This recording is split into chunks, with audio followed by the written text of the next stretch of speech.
Alors, nous avons fait un… Vous savez que normalement, il y avait un salon qui s'appelle Équipe Hôtel qui devait avoir lieu là, il y a 15 jours. Et devant la difficulté de tenir ce salon, nous avions nous prévu alors, attendez, j'ai un tout petit problème de…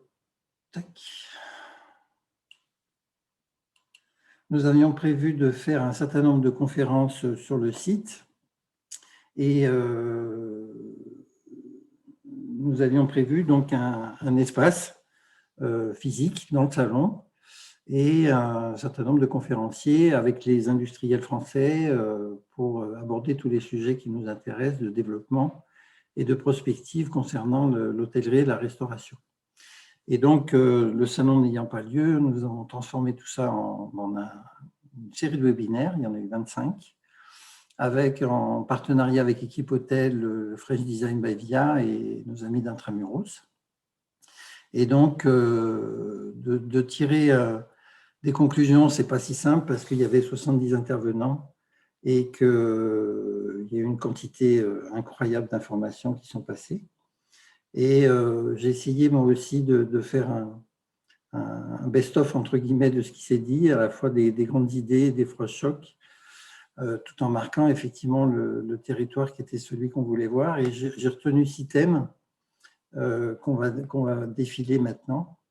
Alors, la première chose à noter, c'est l'hôtel lifestyle, qui est un critère qui est ressorti dans beaucoup de webinaires, avec un premier élément qui est le fait qu'on voyagera moins, dans le sens où effectivement les habitudes vont être prises à la fois dans le confinement et à la fois dans le télétravail, et que sans doute aussi par des faits de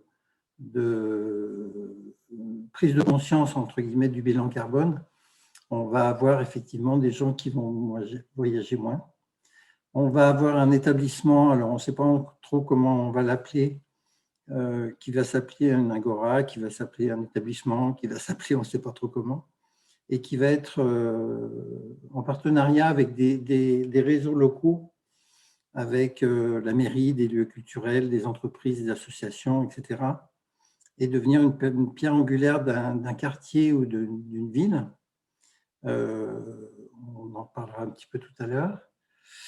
De créer des émotions, parce qu'effectivement, de fréquenter des lieux spécifiques ne suffit plus sur la base de « je viens coucher dans un hôtel, je prends ma clé, je dors et puis je m'en vais le lendemain ». Ce n'est pas des offres qui sont actuellement suffisantes. Et donc, on sera tourné vers des approches multi-spécialités avec, pourquoi pas d'abord pour convaincre des visites virtuelles des espaces, et puis le design qui est porteur d'émotions et qui, on nous a dit qu'il y avait un tourisme du design et qu'effectivement, c'est un axe qui paraît extrêmement important. Cette agora, elle est plus égocentrée mais ethnocentrée, c'est-à-dire étendue sur toute la vie de la ville qui entoure, et pour trouver une clientèle locale qui est complètement nouvelle, entre guillemets, dans la préoccupation des hôteliers. Et là, on nous a parlé d'une nouvelle économie avec des ateliers de cuisine, des divertissements, des jeux, de l'acrobranche, des petits déjeuners, des salons de thé, des réunions, du travail, une Wi-Fi qui fonctionne super bien, des boutiques, etc.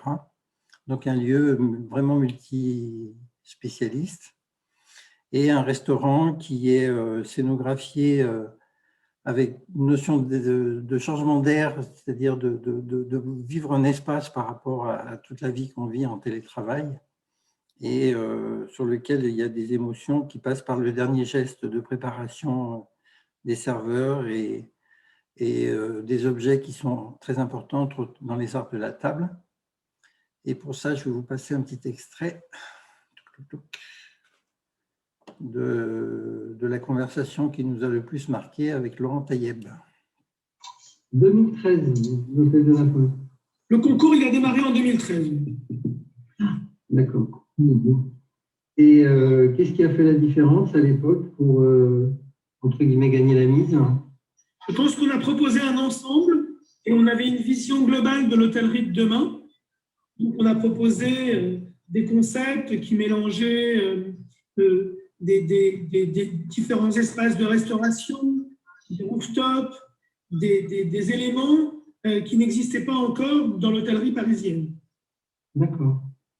Parce que l'histoire, c'est quoi? C'est le trésor, le sushi, le bon, tout ça, c'est une démarche que vous aviez eue entre-temps quand même.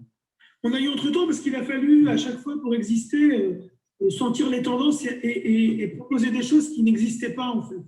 Quand on a lancé le sushi à Paris, c'est en 98, il n'y avait quasiment pas de restaurant de sushi. Et donc quand on appelle André Putman, une des plus grandes designers de l'époque, pour faire défiler des petits poissons morts sur un tapis bagage, comme elle disait, c'est novateur pour la période.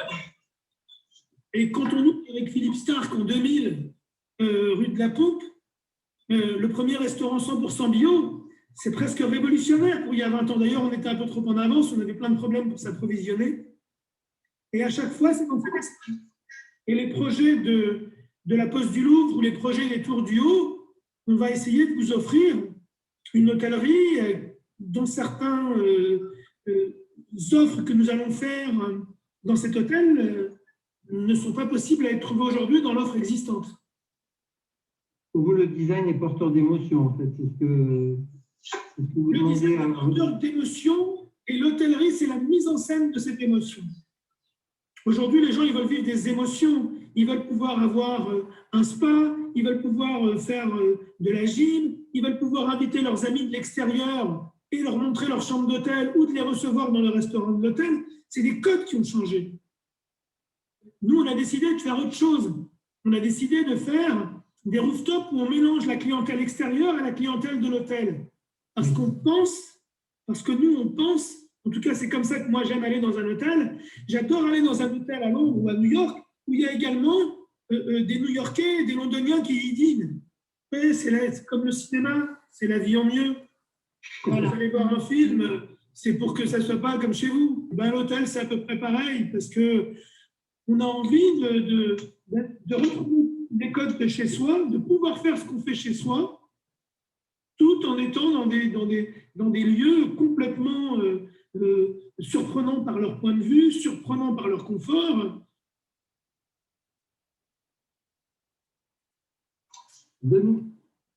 Voilà, ça c'était donc la première approche. La deuxième approche, c'était sur l'accueil et le service. Alors, un accueil individuel, parce qu'effectivement, à partir du moment où un espace est polymorphe, on va avoir un accueil qui est très personnalisé, avec un accueil qui est pas forcément derrière une banque, mais qui est plus personnel. Un lieu de convivialité où on a parlé entre autres de la fin des concepts, c'est-à-dire de ne pas forcément avoir des chaînes qui soient reproductibles à l'identique dans chaque établissement, mais un développement individuel. Des gestes rassurants parce qu'effectivement, on est en train de prendre l'habitude d'avoir des gestes. On a parlé du rituel de se laver les mains devant le client. On a parlé de toutes les précautions qu'il faut prendre maintenant pour assurer à la fois l'équipe et également le client par ce biais-là. On a parlé de différence entre le luxe et le digital. Pourquoi? Parce qu'effectivement, un accueil personnalisé aujourd'hui va être l'apanage un petit peu des endroits où on veut marquer l'accent très fort. Le reste se fera par des applications, par des téléphones, par des ouvertures de portes automatiques. Les précautions, on en a un petit peu parlé tout à l'heure, mais qui doivent effectivement être suffisamment rassurantes pour donner la possibilité aux gens de penser à autre chose.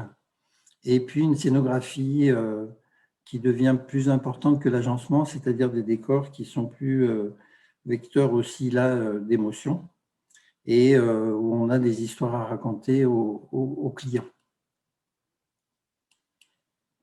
Et puis le secteur de l'hôtellerie, on est très présent et on a vu le secteur de l'hôtellerie évoluer sur les 10 dernières années. Et là, vous parlez de tendances, puisque Laurent nous présente des tendances nouvelles, enfin en tout cas des choses qui sont modernes, qui nous inspirent. On a vu les tendances évoluer. On était dans une hôtellerie il y a 10 ans encore assez fermée, monotypée, avec des clientèles très ciblées, chaque niveau d'hôtel avait sa typologie de clientèle. Et aujourd'hui, on voit les choses évoluer. On l'a vu évoluer progressivement. D'abord, les hôtels ont commencé par devenir un peu plus mixte.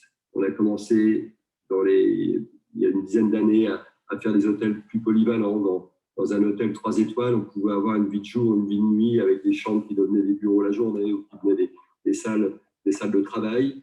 Mais ça restait encore assez fermé avec des populations ciblées qui étaient celles du jour et celles de la nuit. Mais il n'y avait pas une vie globale.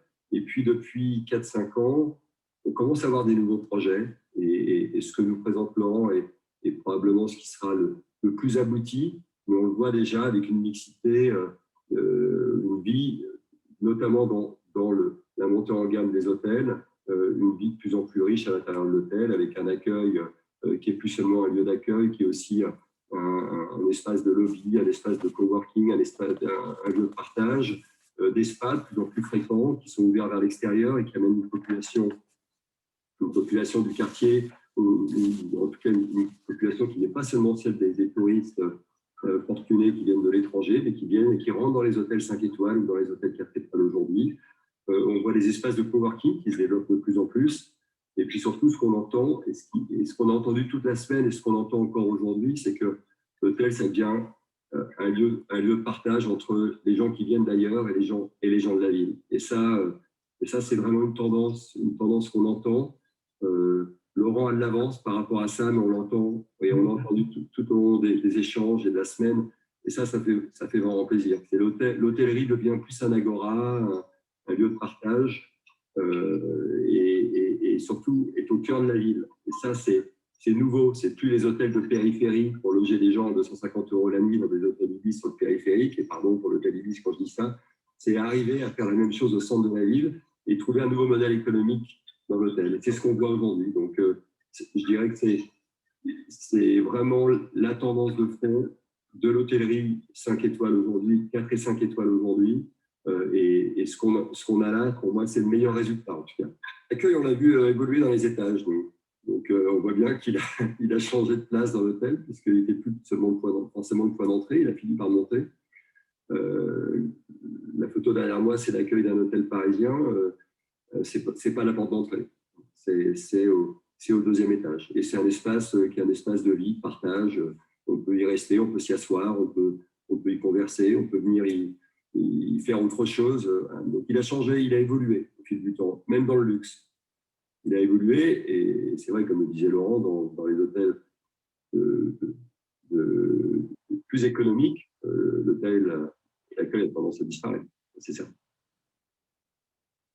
Et puis, voilà, le troisième axe qui est ressorti, ça tournait autour de la notion d'architecture d'intérieur et de l'architecte d'intérieur en lui-même.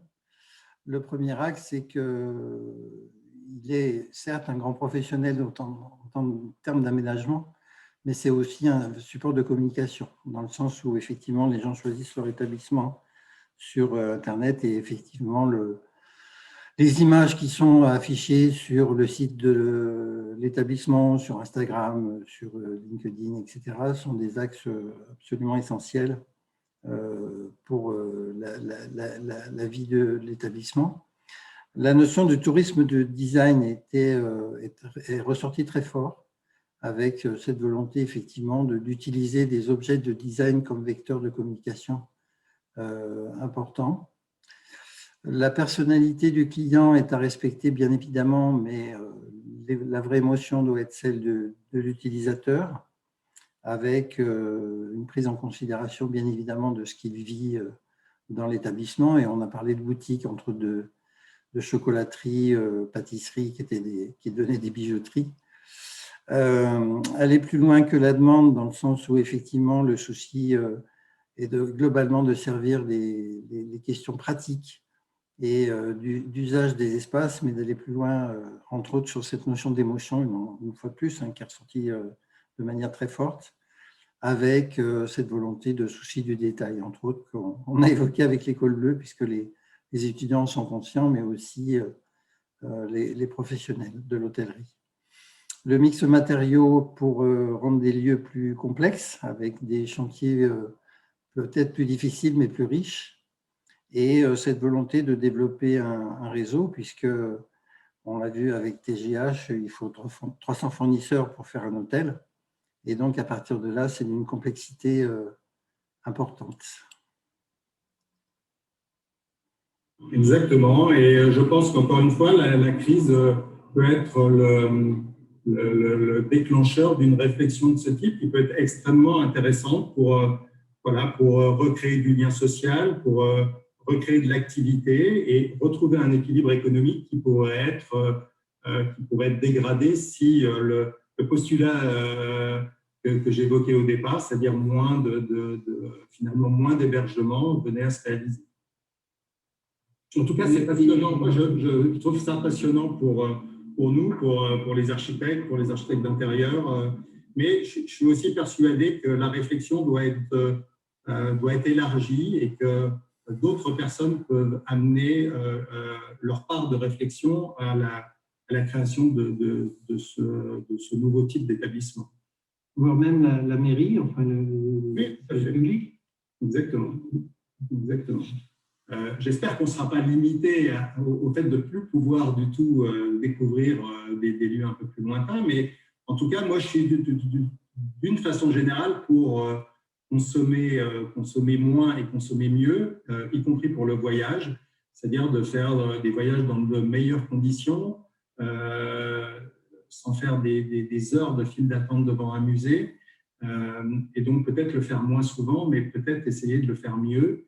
Et je pense que ça aussi, c'est une valeur qui est portée par l'avenir, puisque j'entends des chefs, par exemple, qui disent aussi qu'il faut apprendre aussi à manger mieux, mais peut-être manger moins ou manger avec moins de gâchis. Donc, dans les valeurs portées par ces nouveaux établissements, ça doit être aussi une valeur qui donne du sens à l'hôtel de demain. Alors, la notion de savoir-faire a été bien sûr évoquée tout au long de ces interventions, avec un sur-mesure qui est à la fois artisanal, bien sûr, et ça on le savait, mais aussi maintenant industriel. C'est-à-dire qu'on a dans les usines, on a des machines numériques qui savent faire du personnalisé sur des machines industrielles à commande numérique. Le souci du détail, on en a parlé avec l'École Bleue et on en reparle ici, c'est vraiment une différence française qui montre effectivement que chaque entreprise devrait avoir un monsieur détail qui s'occupe un petit peu de la partie finalisation d'un produit. On s'est aperçu d'une grande sensibilité identique entre tous les acteurs du tourisme, que ce soit dans la gastronomie, la pâtisserie, les architectes d'intérieur. Il y avait une sensibilité très très forte qui était commune. Une notion de traçabilité, de transparence qui apparaît effectivement partout parce qu'on a besoin d'être rassuré aussi sur les origines et sur les manières de travailler. La notion de groupement, bien évidemment, pour s'associer, notamment pour un futur chantier qui nous attend, c'est celui de la location, où il va falloir effectivement avoir des démarches collectives pour assurer des vrais services aux hôteliers et des projets avec des nouveaux produits qui nous ont été présentés pendant les webinaires. Alors, je peux répondre, mais je pense que tout le monde peut avoir une réponse. Je pense que nous, ce qu'on met en avant, nos atouts, c'est d'abord la proximité. Alors, la proximité, c'est d'abord l'accueil, c'est-à-dire que tous nos clients peuvent venir nous voir à Nyon, visiter notre usine, et c'est sûr qu'un client important récemment nous a dit bah oui, on n'est plus pareil, nos vendeurs seront plus pareils après être venus faire un séminaire chez vous. L'accueil, c'est important. Derrière la proximité, il y a aussi le service. Il y a le service qu'on peut assurer. Et plus généralement, qu'on appelle la supply chain, c'est un mauvais mot anglais, mais on va dire la logistique, c'est-à-dire qu'on parle d'impact environnemental, Bartholomé en parlait, c'est sûr qu'à partir du moment où la plateforme logistique et l'usine est à quelques kilomètres, ça garantit un circuit court. Et donc, je pense aussi qu'il faut ne pas toujours s'excuser en disant que c'est français, c'est trop cher. Ce n'est pas vrai, parce que ce qui est importé est souvent de médiocre qualité et souvent vendu beaucoup plus cher que ça ne vaut à cause des marges. Je crois que là, alors c'est un autre sujet, mais on a un vrai sujet de visibilité sur cette question. Et je pense que la transparence sur les origines, ça me permet de dire qui était une autre proposition de mon rapport au président de la République, c'était de pousser que la France soit leader pour que l'Europe avance sur l'obligation d'indication d'origine des marques vendues en Europe. Et là, je parle justement pour le contract et le mobilier. Je pense que les manufactures françaises, et je pense que nous, en choisissant de travailler avec Margot Keller et tout ça, c'est un style qui est plus, quelque part, recherché et plus différent que ce qu'il y a sur le marché. Parce que les Chinois, pour pouvoir avoir des prix si faibles, ils ont besoin d'économies d'échelle monstrueuses. Et moi, je pense que dans le mobilier, on assiste justement à un peu une uniformisation de style. Et le Made in China impose un style un peu, maintenant quand on se balade, on voit qu'effectivement, par rapport à il y a 40 ans, alors j'étais pas là, donc je ne peux pas vous le confirmer avec certitude, mais en tout cas, je pense qu'on est allé vers une uniformisation des styles.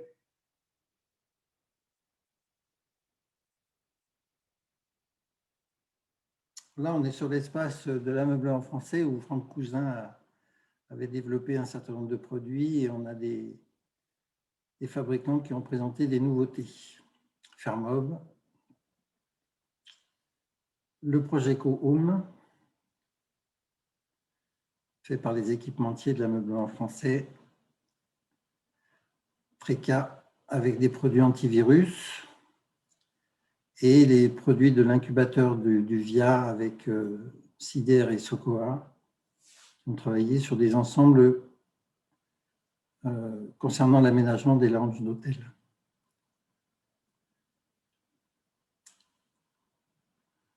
Alors, le social et l'environnement étaient bien sûr très présents, avec premièrement une prise de conscience des impacts, et déjà d'en prendre conscience, c'était un acte important, et Sarah Lavoie nous en a parlé entre autres.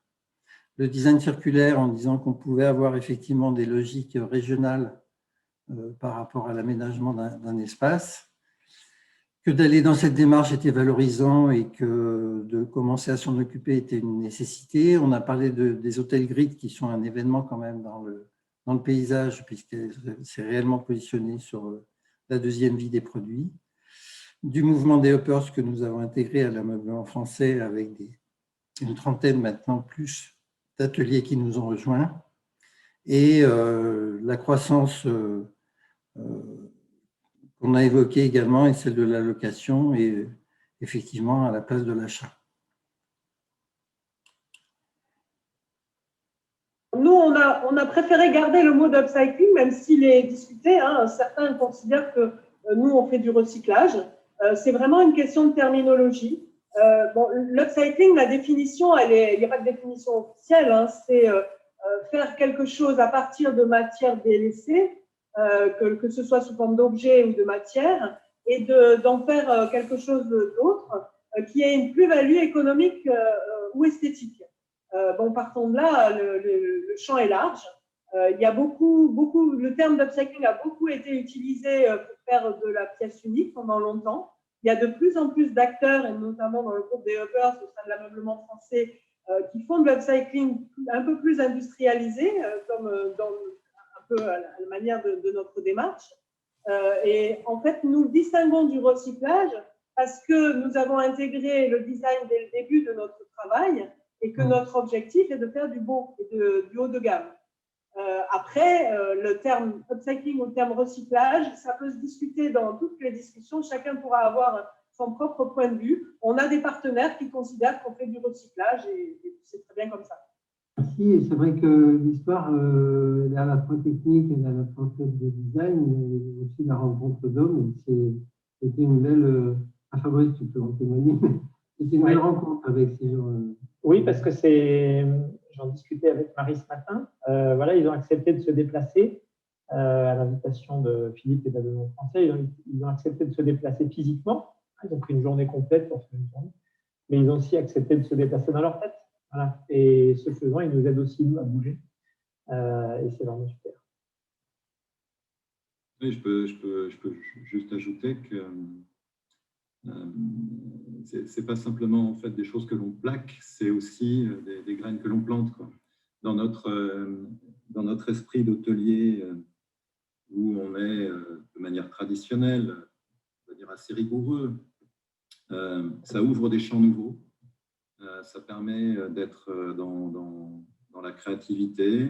Ça permet justement de faire vivre l'esprit communautaire que l'on souhaite donner aussi et de faire partager aussi à nos clients, mais de le faire vivre dès le départ, c'est-à-dire dès les équipes et avant même l'ouverture de l'établissement, sachant que ce n'est qu'un début. Ce n'est qu'un début, c'est bien sûr dans le temps que les choses se confirmeront, mais c'est déjà, dès la conception même, dès l'approche initiale de l'hôtel, une étape qui est antérieure et qui en fait anticipe ce que sera finalement la production de services que l'on souhaite offrir à nos clients.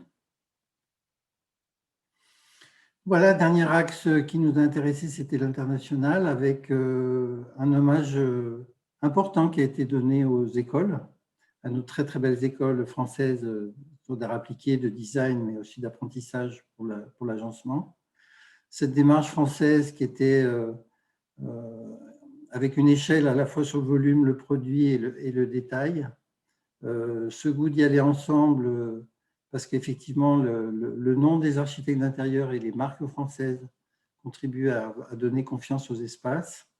Ce mélange de création mêlée de l'histoire et du patrimoine et en même temps d'un petit peu d'impertinence. Les marques qui sont effectivement reconnues dans le monde entier et sur lesquelles on a à construire, et puis de raconter des histoires autour de tout ce qui fait la France finalement.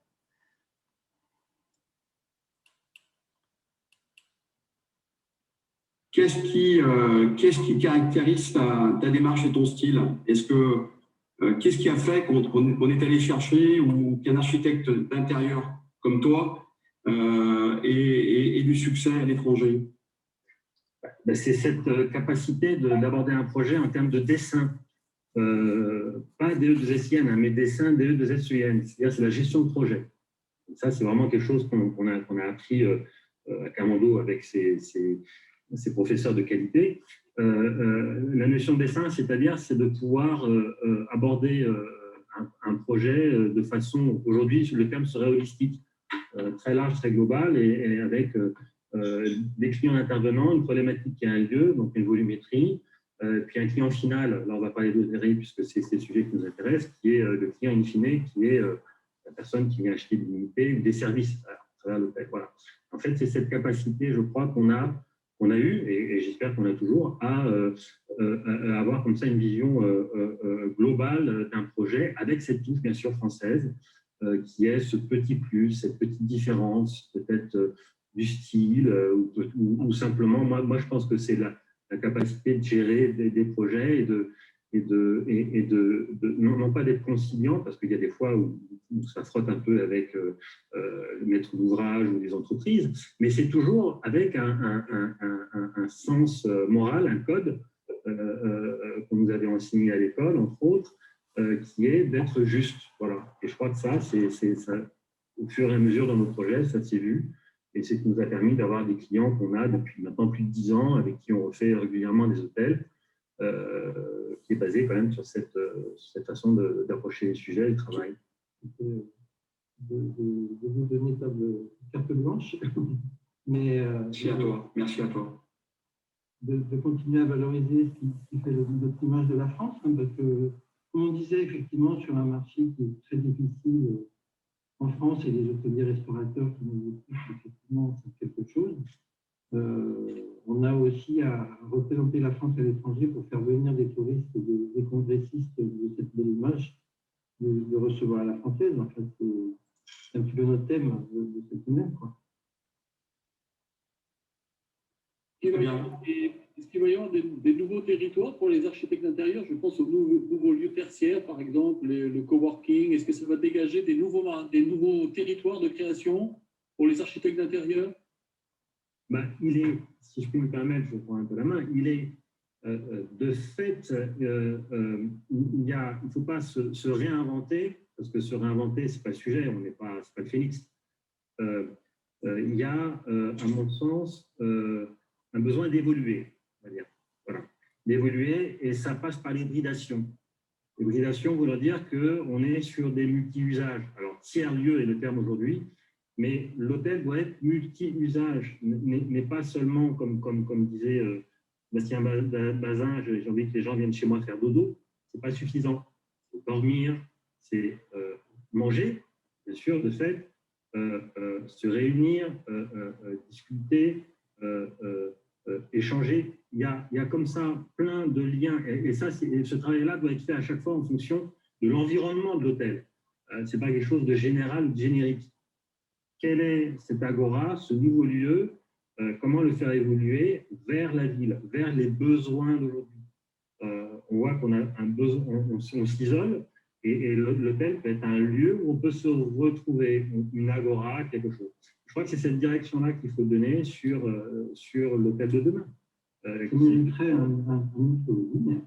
Ça mériterait, bien sûr, parce que c'est là, on est en effet, on est pluridisciplinaire à ce niveau-là, et les disciplines sont plurielles. Et c'est une problématique certaine. Voilà. Alors, en conclusion de tout ça, les conséquences pour nous, industriels et agenceurs, c'est un espace d'accueil où effectivement on va être sur une approche très personnalisée en fonction des gens qui viennent dans l'établissement, des espaces hybrides avec des canapés, des chauffeuses, etc. Mais ce n'est pas forcément un canapé comme on a à la maison, c'est un canapé sur lequel on peut travailler.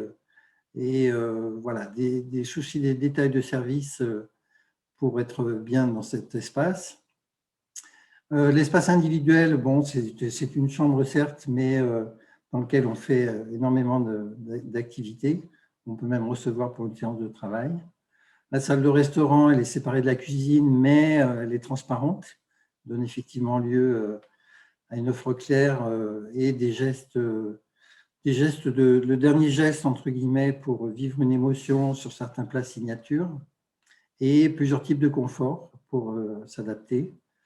Les styles, là, on a commencé à parler effectivement de mélange de styles et aussi de mélange de cycle de vie de certains produits, et de faire à la fois du design avec des produits neufs, mais aussi, pourquoi pas, des produits de brocante ou upcyclés, de seconde vie. Le design qui est un marqueur important.